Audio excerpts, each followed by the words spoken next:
सौगात आकाश, मैं तुम लोग को एक बुक के बारे में बताऊं क्या प्लीज? मैं जा रहा हूँ यार, मुझे नहीं जानना है, छोड़ना। बिल्कुल भी नहीं भाई, मैं भाग रहा हूँ। मेरे जॉगिंग का ना टाइम हो गया है। Bye bye. अरे प्लीज यार, एंटरप्रेन्योरशिप के बारे में है वो बुक, प्लीज सुन लो। No no no no. No no no no.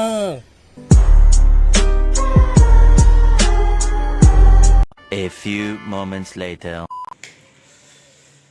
चल यार ठीक, भौंक भौंक ही ले, आके भौंक ले। अब मुंह खोली हो ना तो बता ही दो। I believe I can fly. Finally, thank you so much and let's begin. आज मैं बहुत खास बुक के बारे में बताने वाली हूँ जिसका नाम है 0 to 1 बाय पीटर थियल एंड ब्लैक मास्टर्स। इस बुक में 0 to 1 का मतलब है जब आप कोई नया चीज को इन्वेंट करते हो या फिर कोई नई चीज में अपना मार्केट खड़ा करते हो, अपना बिजनेस स्टार्ट करते हो, उसको 0 to 1 बोला गया है और इसमें आपका वर्टिकल ग्रोथ दिखाया जाता है। सो इसको 0 to 1 इसलिए नाम दिया गया है। और अगर आप कोई बिजनेस पहले से इस्टेब्लिश है, उसमें और अपना इन्हांस कर रहे हो, बिजनेस को ग्लोबलाइजेशन बढ़ा रहे हो, तो वो आप वर्टिकल नहीं हॉरिजॉन्टल ग्रोथ कर रहे हो, और जिसको बोला गया है 1 to N। इस बुक में बताया गया है कि अगर आप कोई स्टार्टअप में काम कर रहे हैं तो आपको पता होना चाहिए कि आपको अपना काम कैसे निकलवाना है। वो कला बहुत ज़्यादा ज़रूरी है क्योंकि वही चीज़ आपको आगे लेके जाएगी। इसमें ये नहीं है कि अगर आपके सामने वाले से पढ़ते नहीं तो आप अपना काम नहीं करवाएंगे। आपको पता होना चाहिए कि प्रोफेशनलिज्म कैसे हैंडल करना चाहिए और किस तरीके से अपने काम को करवाना चाहिए। अगर आप चाहते हैं कि आपका स्टार्टअप डूबे ना, तो आपको 3 चीज़ों की सबसे ज़्यादा ख्याल रखने की ज़रूरत है। पहला, आपको फ्लेक्सिबल होने की ज़रूरत है। जितना ज़्यादा फ्लेक्सिबल आप होंगे, आपका कंपनी उतना ज़्यादा इनोवेट होगा, और जितना ज़्यादा इनोवेट होगा उतनी उसकी रिलायबिलिटी रहेगी और उतने दूर तक आपका बिजनेस आगे का ग्रोथ कर सकता है। दूसरा, मार्केट में अपने आप को इम्प्रूव करना होगा। इम्प्रूव हम अपने आप को कैसे कर सकते हैं? अपने रिलायबल कस्टमर से अपना फीडबैक ले लेके। तीसरा और सबसे इम्पॉर्टेंट, अगर आप चाहते हैं कि आपका सेल्स बहुत अच्छा हो तो उसके लिए आपको अपने प्रोडक्ट की क्वालिटी को मेंटेन करना होगा। जितना अच्छा प्रोडक्ट क्वालिटी रहेगा उतना ज़्यादा उसकी सेल्स की डिमांड बढ़ सकती है। तो अगर हम बात करते हैं स्टार्टअप्स की, तो उसके 3 बेसिक रूल्स होते हैं या फिर 3 गोल्डन रूल्स होते हैं जिनको हमें फॉलो करना चाहिए। पहला, कोई बुरा प्लान सबसे अच्छा होता है अगर हमारे पास कोई भी प्लान ना हो तो। दूसरा, अगर हम चाहते कि हम मार्केट में खड़े हो और उसके साथ साथ हमारे साथ बहुत सारे कंपटीशन हो तो हमारा प्रॉफिट बहुत कम हो सकता है। तीसरा, अगर हम चाहते हैं कि हम हमेशा प्रॉफिट में रहे तो पहले हमें प्रॉफिट नहीं मिलेगा, मतलब हमें रिस्क उठाने की ज़रूरत है। अगर हम रिस्क उठाएंगे तो उससे हमें समझ आएगा कि हम आगे इस फील्ड में जा सकते हैं कि नहीं जा सकते। तो रिस्क हमें बहुत बड़ा नहीं उठाना चाहिए, बट छोटा उठाना चाहिए जिसकी वजह से हमें पता चले कि हम उस प्लेटफॉर्म में सही उतरे हैं कि नहीं।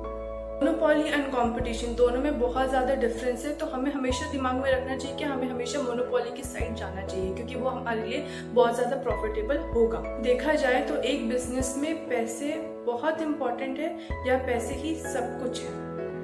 जो मोनोपोलिस्ट होते हैं उनके पास सबसे बड़ा एडवांटेज होता है कि वो उनकी जो कंपनी होती है वो बहुत यूनिक होती है। तो उनके पास यही एडवांटेज है कि वो जो प्राइस में चाहे वो प्राइस में उनको बेचना पड़ता है क्योंकि उनके पास कोई आसपास उनका कोई कंपटीशन नहीं है, जिसकी वजह से उनको उसी प्राइस में सामान को खरीदना होगा।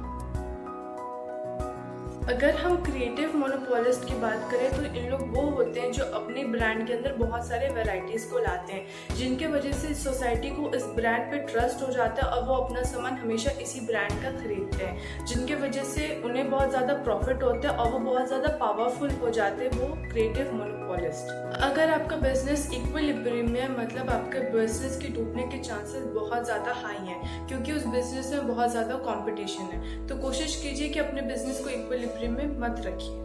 सक्सेसफुल बिजनेस तभी होता है जब हम जहां तक लोग सोच नहीं पाते वहां तक हम सोच के उस चीज को स्टैब्लिश करते हैं, और इसलिए मोनोपोली एक चीज है जिसकी वजह से एक बिजनेस का सक्सेसफुल होना निश्चित है। अगर हम बात करें कंपटीशन की, तो जिस बिजनेस में कंपटीशन बहुत ज़्यादा है उस बिजनेस में बहुत ज़्यादा लोगों को हैलुसिनेशन होगा। हैलुसिनेशन मतलब अगर उनके सामने कोई नई आने वाली अपॉर्चुनिटीज़ है तो उसको दिखना बंद हो जाएगी और जिसकी वजह से वो ऑलरेडी लॉस में चले जाएंगे। देखा जाए तो एक सक्सेसफुल बिजनेस में एक एबिलिटी होती है कि वो हमेशा फ्यूचर में अपना कैश फ्लो को बहुत ज़्यादा इंक्रीज करता है। तो एक एंटरप्रेन्योर के लिए सबसे अच्छी सलाह यही है कि वो हमेशा अपनी चीज़ों को और बढ़ाते रहे, मतलब वो हमेशा अपने लॉन्ग टर्म ग्रोथ को देखे, ना कि शॉर्ट टर्म बेनिफिट्स को। मोनोपोली की 4 इंपॉर्टेंट कैरेक्टरिस्टिक्स।